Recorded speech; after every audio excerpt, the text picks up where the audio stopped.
ಪ್ರಕಾರವಾಗಿ ಕಾಳಿಕಾಂಬೆಯನ್ನು ಬಂದು ಸ್ಮರಿಸಿದೆ. ಚಂಡಿಕಾರಾಧಕರಾದಂತ ಇವರ ದಶೆಯಿಂದಲಾಗಿ ತಾಯಿಯೇ ಪ್ರತ್ಯಕ್ಷಗೊಂಡು ವಿಶೇಷವಾದಂತಹ ಅಕ್ಷಯ ಕಟಿಕವನ್ನು ನನ್ನ ಪಾಲಿಗೆ ದಯಪಾಲಿಸಿದ್ದವಳಿದ್ದಾಳೆ. ಇದರ ವಿಶೇಷತೆ ಹಾಗೆ ಅಲ್ವೋ, ಮುಂದೆ ನಡೆಯುವಂತಹ ಭವಿಷ್ಯದ ಕುರಿತಾಗಿ ಇದು ಮೊದಲೇ ವಿಚಾರವನ್ನು ತಿಳಿಸುತ್ತದೆ. ಮುಂದೆ ನಡೆಯುವಂತ ಯಾವುದೇ ಒಂದು ಹೋರಾಟವಾಗಿರಲಿ, ಹೋರಾಟ ನಡೆಯಿತು ಅಂತಾದ್ರೆ ತೀರ್ಮಾನ ತಿಳಿಯುವುದು ಯಾವಾಗ ಅಂತ್ಯದಲ್ಲ, ಆದ್ರೆ ಹೋರಾಟಕ್ಕಿಂತ ಮುಂಚೆಯೇ ಅದರ ತೀರ್ಮಾನ ಏನೆನ್ನುವುದನ್ನು ಸ್ಪಷ್ಟಪಡಿಸುವಂತ ವಿಶೇಷವಾದಂತಹ ಘಟಕ ಅದನ್ನ ನನ್ನ ಪಾಲಿಗೆ ದಯಪಾಲಿಸಿದವಳಿದ್ದಾಳೆ. ಗುರುಗಳು ಹೇಳಿದ ಮಾತು ವಿಚಿತ್ರ ಎನಿಸಿತು ನನಗೆ. ಅದಲ್ಲದೆ ಇದ್ರೆ ಗಜಕರ್ಣ ಎನ್ನುವಂತ ರಕ್ಕಸರ ಉಪಟಳ ಎನ್ನುವುದು ಇಲ್ಲಿ ಉಂಟು. ಯಾಗ ಸಂರಕ್ಷಣೆಗಾಗಿ ಭದ್ರತೆಯ ಹೊಣೆಗಾರಿಕೆ ನಿನ್ನದ್ದು ಅಂತ ಹೇಳಿದ್ರು. ಹಾಗಿದ್ರೆ ತಡ ಮಾಡುವುದು ಯಾಕೆ? ಆ ಭದ್ರತೆ ಅಂತ ಮನೆ ಮಾಡಬೇಕು ಅಂತಾದ್ರೆ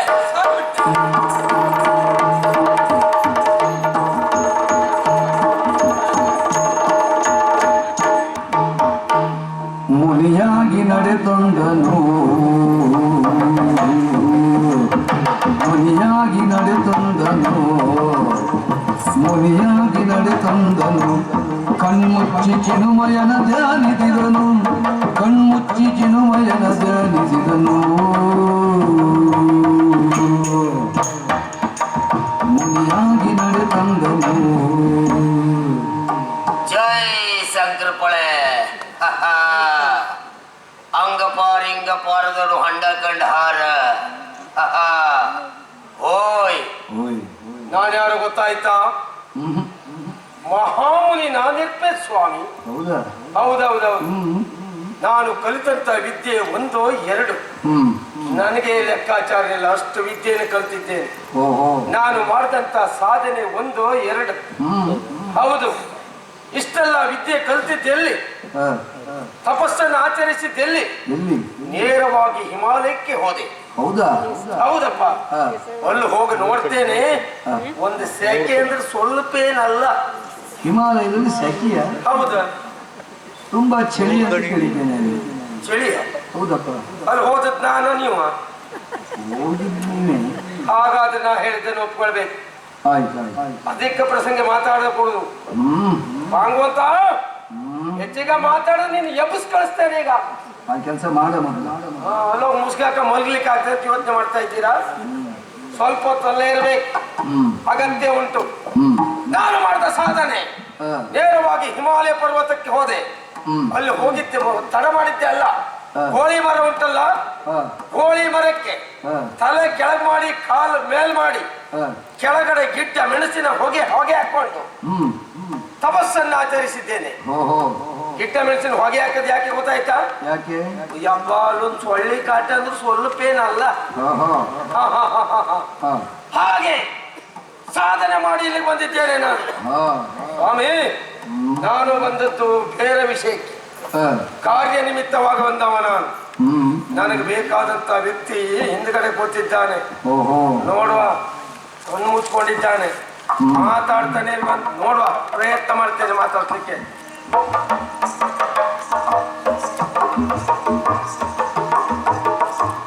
ಮಗು ಬಾಲ, ನಿನ್ನಲ್ಲಿ ಮಾತಾಡೋದಕ್ಕಾಗಿ ಮಹಾಮುನಿಯಾದಂತ ನಾನು ಬಂದಿದ್ದೇನಪ್ಪ. ಮಾತಾಡೋ ಮಾತಾಡೋ ಇಲ್ಲ, ಬಹುಶಃ ಇದೆಲ್ಲ ಗೊತ್ತಾಗುದಿಲ್ಲ ಅವನಿಗೆ. ಹಾಗಾದ್ರೆ ಬೇರೆ ಭಾಷೆ. ಹೌದೌದೌದು. ಮಗ ಕೂದಲು ಎಂತನ ಒಣಸಾಂಡ ಪೈಪ್ ಎಂತನ ಮಗ? ಇಲ್ಲಪ್ಪ, ಇದು ಗೊತ್ತಾಗೋದಿಲ್ಲ. ಮತ್ತಿನ್ಯ ಸೊಂಚರಿ ಸಿಲ್ ಸೋಡ ಸಾನು ಸಹ ಸುರಿ ಸಂದಿದ್ದೇನೆ. ಸೊಂಚರಿ ಸಾತಾಡ ಸಣ್ಣಲ್ಲಿ ಸಳ್ಳ ಸಾತಾಡ ಸಾತಾಡ ಸಾನು ಸರಯ ಸಿಲ್ ಸೋಡ ಸಾನು ಸೊಂಚರಿ ಸಾತಾಡ. ಇಲ್ಲಪ್ಪ, ಸಾನ ಸರಯ ಸಾತಾಡ ಸೊಂಚರಿ ಸಾತಾಡ ಸಾನ ಸರಯ. ಆ ವಿಷಯ ಹೇಳಿದ್ರು ಮಾತಾಡುವುದಿಲ್ಲ. ಆ ವಿಷಯ ಮಾತಾಡಬೇಕಿತ್ತಲ್ಲ, ಆದ್ರೂ ಮಾತಾಡೋದಿಲ್ಲ. ಬೇಡ ಬೇಡ. ಹಾಗಾದ್ರೆ ಮತ್ತೆ ಯಾವುದು? ಅಪ್ಪಿ, ಯಾರು ಬಂದಿದ್ದೀರಿ? ನನ್ನ ಹತ್ರ ಮಾತಾಡ್ತಿಲ್ಲಯೋ? ಯಾರ ಮೇಲೆ ಸಿಟ್ಟು? ಹಂಗಲ್ಲ ಮಾಡ್ಲಂಗ. ಯಾರು ಬಂದಿದ್ದೀರಿ? ಅಜ್ಜ, ಹೋಗಿದ್ದೇನೆ ಮಾತಾಡ್ತಿಲ್ಯೋ ಹೋಗಿ ಹಾಗೆಲ್ಲ ಮಾಡ್ಲಾಗ ಒಂದ್ಸರಿಯಾಗಿ ಮಾತಾಡವು ಹೂ ಅಂತೀನ ಇಲ್ಲೇ ಮಾತಾಡ್ತಿಲ್ಲೇ ಲಾಯ್ಕಾಯ್ತು ಆದ್ರೂ ಮಾತಾಡ್ತಿಲ್ಲ ಏನ್ ಮಾಡವು ಈಗ ಇಲ್ಲ ಈ ಭಾಷೆನೇ ಬರುದಿಲ್ಲ ಕಸರ್ಗ ಬೈವೆ ಕಿತ್ ಮಾಡ್ತಿದ್ದ ಇದ ಕಿತ್ತ ಮಾಡ್ತಿಂಬುದೇ ಒಯ್ವೆ ಹಂಗಳೆ ಹಂಗ ಬಾರ ನೋಡು ಹೊಂಡ ಕಂಡು ಹಾರು ಮಾಡೋ ಮಾತಾಡೋದಿಲ್ಲ ಕೊಡ್ಸಂಗ ಕಸರ್ಗ ಒಯ್ವೆ ಇಲ್ಲಪ್ಪ ಇದು ಬರುದಿಲ್ಲ ಮಗು ನಾನು ಬಂದಿದ್ದೇಪ್ಪ ನಿನ್ನನ್ನ ಮಾತಾಡುವುದಕ್ಕಾಗಿ ನಾನು ಬಂದಿದ್ದೇನೆ ಮಹಾಮುನಿ ಬಂದಿದ್ದೇನೆ ಯಾಕೆ ಯೋಚನೆ ಮಾಡ್ತಾ ಇದ್ದೀಯ ಒಮ್ಮೆ ಕಣ್ಬಿಡು ನನ್ನಲ್ಲಿ ಮಾತಾಡಪ್ಪ ಮಾತಾಡು ಯಾಕೆ ನನ್ನ ಮೇಲೆ ಕೋಪನ ಚೆಕ್ ಮಾಡ್ಕೊಳ್ಬೇಡ ಒಮ್ಮೆ ಕಣ್ಬಿಟ್ಟು ನನ್ನಲ್ಲಿ ಮಾತಾಡಪ್ಪ ಇದು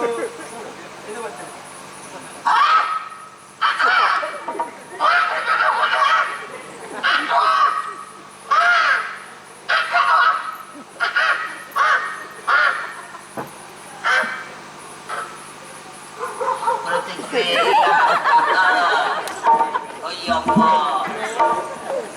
ಸ್ವಾಮಿ ನೀವು ಮಾತಾಡ್ದಾಗಿದ್ದದ್ದೇ ಬಾರಿ ಒಳ್ಳೇದು ಯಾಕೆ ಗೊತ್ತಾಯ್ತಾ ನನಗೆ ಅಗತ್ಯಾಗಿ ಅವ ಬೇಡ ಅವನ ಕೈಯಲ್ಲಿರುವಂತ ಆಯುಧ ಬೇಕು ಹಾಗಾಗಿ ಮಾತು ಕಡಿಮೆ ದುಡಿಮೆ ಹೆಚ್ಚು ನೇರವಾಗಿ ಕತ್ತಿಗೆ ಕೈ ಹಾಕ್ತೇನೆ ಹೇಗೆ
ಎಂತದೇ ಕೆಲಸ ನಮಗೆ 45,000 ತಗೊಂಡ್ರೆ ಅನ್ನ ಸತ್ರು ಎಲ್ಲ ಭಯಕ್ಕೆ ಮನೇಲಿ ಹೇಳಿಬಿಡಿ ಅಂತ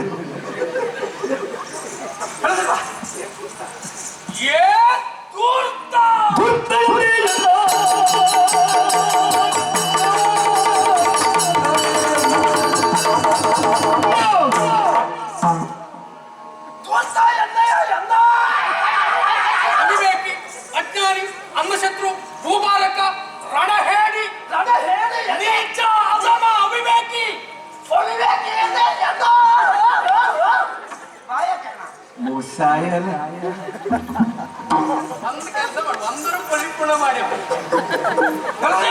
ದುಷ್ಟ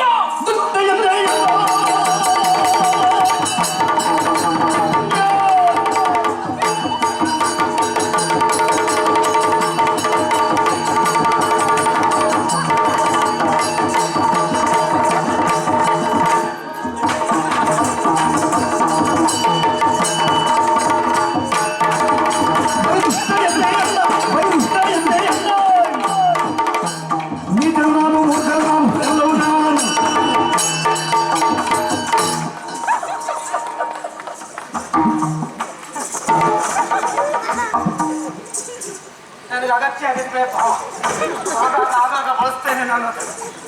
ಹೋಯ್ತಲ್ಲ ಮನೆ ಹಾಳಲ್ಲಿ ಕಡಿ. ಸುದ್ದಿ ಹೇಳ್ಬೇಕು ಅಂತ ನಿನ್ ಸ್ವಂತದ್ದು ಅಲ್ಲ, ಮತ್ತೆ ಯಾರು ತಗೊಂಬಂದದ್ದು. ಅದೆಲ್ಲ ಬೇಡ, ನೀನು ಅಧಿಕಾರ ಸಂಖ್ಯೆ ಇದು ಹಿಂಗೆ ಹೇಳಿದ್ಯಾ ಅಂತ ಹೇಳಿದೆ. ದುಷ್ಟ ಇದೆ ಅಣ್ಣ. ಹೌದು ಹೋಗಕ್ಕೆ ಹೌದು ಊಟ ಅಂತೇನ ಹೌದು. ಮತ್ತಂತೆ ಪ್ರಪಂಚದಲ್ಲಿ ಯಾವೆಲ್ಲ ಅವಾಚ್ಯ ಶಬ್ದಗಳುಂಟು ಅದೆಲ್ಲವದಕ್ಕೂ ಸರಿಯಾಗಿ ಹೊಂದಾಣಿಕೆ ಆಗುವ ವ್ಯಕ್ತಿ ಅಂತ ಹೇಳಿದ್ರೆ ನೀವು ಒಬ್ಬರೇ. ನೀಚ ಎಣ್ಣೆಯ ಎಣ್ಣ ಅಂತ ಹೇಳಿ ಅದಷ್ಟು ಅವನು ಏನೋ ಏನೋ ನಾನು ಹೇಳ ಗೊತ್ತುಂಟ ಯಾರು ನೀನು? ಮಹಾಮುನಿ ನಾನಿರ್ತೆ. ನೀ ತಿರುಪಿಯ ಹೊಳೆಗನ್ನಡ ಮಹಾಮುನಿ ನಾನಿರ್ತೆ. ನೀನು ಎಲ್ಲಿರ್ಪೆ? ನಾ ಈಗ ಸದ್ಯಕ್ಕೆ ಇಲ್ಲೇ ಇರ್ಪೆ. ಸ್ವಲ್ಪ ಹೊತ್ತು ಬಿಟ್ಟ ಮೇಲೆ ಎಲ್ಲಿರ್ಪೆ? ನಾಳೆ ಬೆಂಗಳೂರಲ್ಲಿ ಇರ್ಪೆ. ಪ್ರಸಂಗಿ ನೋಡು ಹೆಚ್ಚ ಮಾತಾಡಿದ್ರು ಉಂಟಲ್ಲ ಕೊಡ್ತೇನೆ ಚಾಪಿ ಆಸ್ಕ ಮಲುಕೋ ಶಾಪ ಶಾಪ ಶಾಪ. ನನಗೆ ಬೇಕಾದದ್ದು ನೀನಲ್ಲ, ನಿನ್ನ ಕೈಲಿರುವಂತ ಕತ್ತಿ ಅದನ್ನು ಕೊಟ್ಟರೆ ಒಳಿತು ಮಗನೇ. ಏನು ಯಾವುದು ಅರ್ಥ ಆಗದೆ ಇದ್ದವ ನಾನು ಅಂತ ಭಾವಿಸಿಕೊಂಡೆ. ಎಲ್ಲವನ್ನ ಕೇಳಿಯೇ ಇದ್ದವ ನಾನು. ಏನು ಮಹಾಮುನಿಯ ನೀನು. ನೀನು ಬರುವಾಗಲೇ ನಾನು ಆಲೋಚಿಸಿದವ. ಬರುವಾಗಲೇ ನನ್ನ ಪಾಲಿಗೆ ಸೂಚನೆ ಎನ್ನುವುದು ಇತ್ತು. 21 ಯಾರಿದು? ನಾನು 21 ತಪಸ್ಸು ಕೊಟ್ಟದ್ದು 21 ವರ್ಷ ಹಿಮಾಲಯದಲ್ಲಿ ನೆನ್ಪಿಡ್ಕೋ. ಇನ್ನು 21 ಅಲ್ಲ 24 ಆಗ್ಬೇಕು. ನೀವು ಏನೇನೇನು 14 ಮಾಡ್ತೇನೆ. ಎಂತದು? ನೀನೊಬ್ಬ ಕಪಟಿ ಎನ್ನುವುದನ್ನು ಅರಿತವ ನಾನಿದ್ದೇನೆ. ಏನು ಕಪಟಿ ಅಂತಲ್ಲ ಹೇಳಿದಾಗ ಯಾಕೆ ಹೆಂಗ್ ಸಿಟ್ಟು ಬಂದ್ರೆ ಇತ್ತಲ್ಲ ಯಾನ್ ಕೊಡ್ತೆ ಯಾವುದು ತಗೊಳ್ತೀಯೋ ಯಾವ್ದಾದ್ರೂ ತಗೊಳ್ತೆ. ನಿನ್ನ ಮುಖ ನೋಡಿದ್ರೆ ಗೊತ್ತಾಗ್ತದೆ. ನೀನು ಕೊಟ್ಟದನ್ನು ತಗೊಳ್ಳಿಕ್ಕಾಗದೆ ಒಬ್ಬೊಬ್ಬರ ಅವಸ್ಥೆ ಅಂತ ಹೇಳಿದ್ರೆ ಅದು ಹೇಳಿ ಸುಖ ಇಲ್ಲ.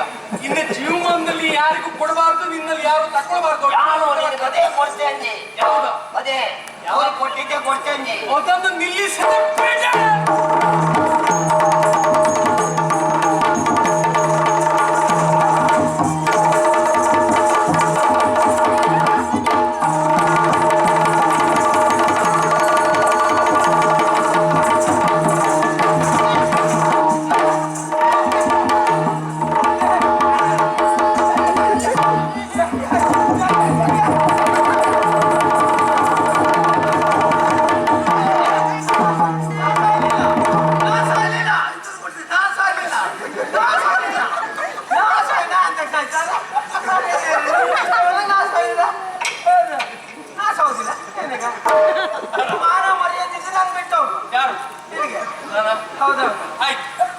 ನಿನ್ನನ್ನು ಬಿಟ್ಟು ಕಳಿಸ್ತೇನೆ. ನೀನು ಬದುಕುವುದಕ್ಕೆ ಅರ್ಹನ ಅಲ್ವಾ? ನಾವು ಇನ್ನೊಂದು 100 ವರ್ಷ ಬದುಕಬೇಕು ಆಸೆ ಇತ್ತು. ಈಗ ಎಷ್ಟಾಯ್ತು? ಈಗ 36. 63 ಆಯ್ತು. ನೀನು ಬಂದ ಉದ್ದೇಶ ಏನು ಗೊತ್ತಿಲ್ಲ ಅಂತ ಭಾವಿಸಿಕೊಂಡ್ಯಾ? ಎಲ್ಲವನ್ನ ಕೇಳಿದವನೇ ನಾನು. ನೀವು ಹೋಗಿ ಯಾರು? ನೀವು ಹೋಗಿ ಮಾರಯ್ಯ. ಹೇಗೆ ಹೋಗ್ತೇನೆ ನೀವು ಈ ದಾರಿಲಿ ಬರುವುದಿಲ್ಲ. ನಾವು ದೇವರ ಈ ದಾಂಡಿಲ್ಲ. ಹೌದಾ? ಹೌದು. ಜಾಗ್ರತೆ.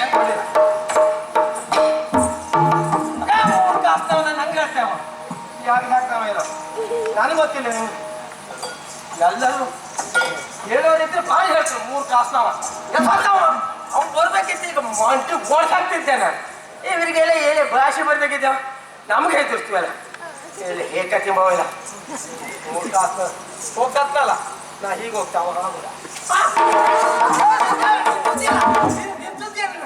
ನಿಂತಿದೆಯಲ್ಲ ಅವ್ರು ಸುಳ್ಕೊಂಡು ಬಂದಿದ್ರೆ ಅವ್ರು ಬೈತಾ ಇದ್ದೇನೆ. ಯಾರಿಗೆ? ಅವ್ರಿಗೆ ಭಾಗವತಿ ನಿನ್ನ ಅನುಕೂಲಕ್ಕೆ ಬೇಕಾಗಿ ಎಲ್ಲವನ್ನು ಬಳಸಿಕೊಳ್ಳುವುದನ್ನ ಒಳ್ಳೆ ಒಳ್ಳೆ ನಿನ್ನ ಅನುಕೂಲಕ್ಕೆ ಬೇಕಾಗಿ ಬಳಸಿಕೊಂಡೆ ಅಂತಾದ್ರೆ ಯಾರ ಅನುಕೂಲಕ್ಕೂ ನೀನು ಇಲ್ಲದೆ ಇದ್ದಾಕೊಂಡೇನೆ. ನೀವು ಒಳ್ಳೆ ಗಜಕರ್ಣ ಎನ್ನುವಂತ ರಕ್ಕಸ ನೀನನ್ನು ಗುರುಗಳು ಮೊದಲಾಗಿ ಹೇಳ್ತಾರೆ. ನಿನ್ನ ಕಪಟವನ್ನು ಹರಿದೊಗೆದು ಚಂಡಿಕಾದತ್ತವಾದಂತ ಅಕ್ಷಯ ಕಟಕದಿಂದ ನಿನ್ನ ಕಂಠ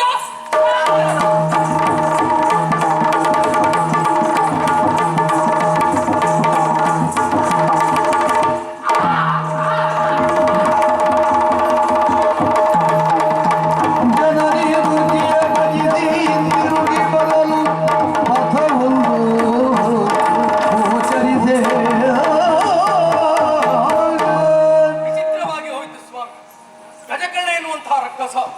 ತನ್ನ ಮಾಯಾಬಲೆಯ ಮೂಲಕವಾಗಿ ನನ್ನನ್ನು ದಿಕ್ಕು ತಪ್ಪಿಸುವಲ್ಲಿ ಪ್ರಯತ್ನಿಸಿದ.